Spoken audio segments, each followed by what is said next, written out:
Please subscribe to Facetv Africa and turn the notification on. Facetv Africa, ẹ jọ̀ọ́, subscribe, hete. Face TV was Swoby.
sí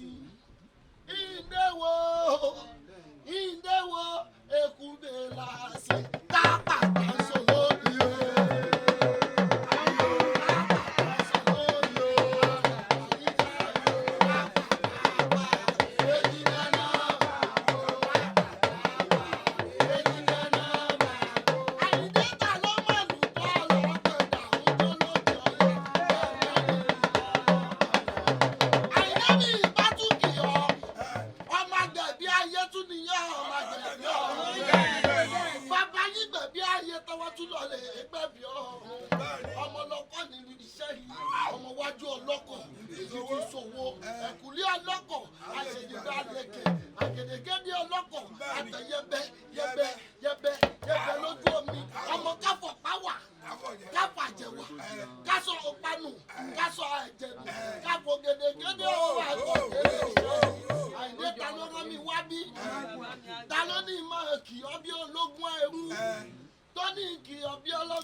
Ọlábísí èjì bí ọmọ balógun òun ló ní ẹ̀bá kí bàbá mi ni ọ̀gá mi ni ẹni bí ẹni ni ẹni tó ṣe mú yàgà láwùjọ ni ẹ̀gbọ́n Ọlábọ̀dé ókè spice of prices ló gbé wá débi ó ní pé àṣà alátagbà mọ́mọ́ gbé àṣà alátagbà mọ́mọ́ gbé Musiliu Àyìndé táyé tí ìwọ ìjọ.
Ẹjọ́ kéré ó tóbi ọ̀ní ogun ọ̀ní sọ́kù báwo láti ti ń jẹ́ wà kówó tún wá ọmọ wá àlàáfíà òfìlẹ iṣẹ́ gbogbo tẹ wá fi dùnú kó jọ ẹ ní bí ìbànújẹ́ gbé ta àìní ọmọ akínsẹyà ọmọ òwe gbadewọlú àkọ́kọ́ Òṣòdì gbogbo tẹ fi dùnú kó jọ ẹ ní bí ìbànújẹ́ gbé ta.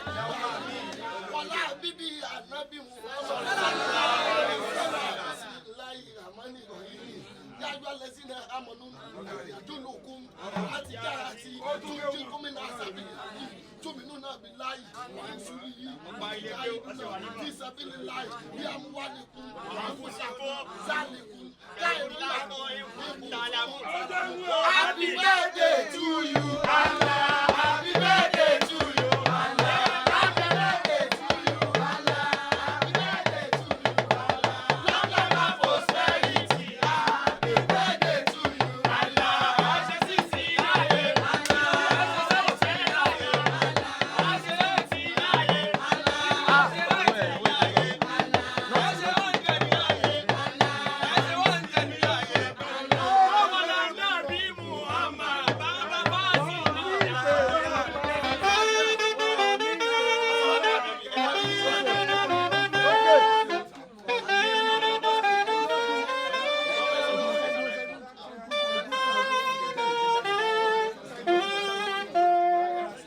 Please subscribe to Face TV Africa and turn the notification on.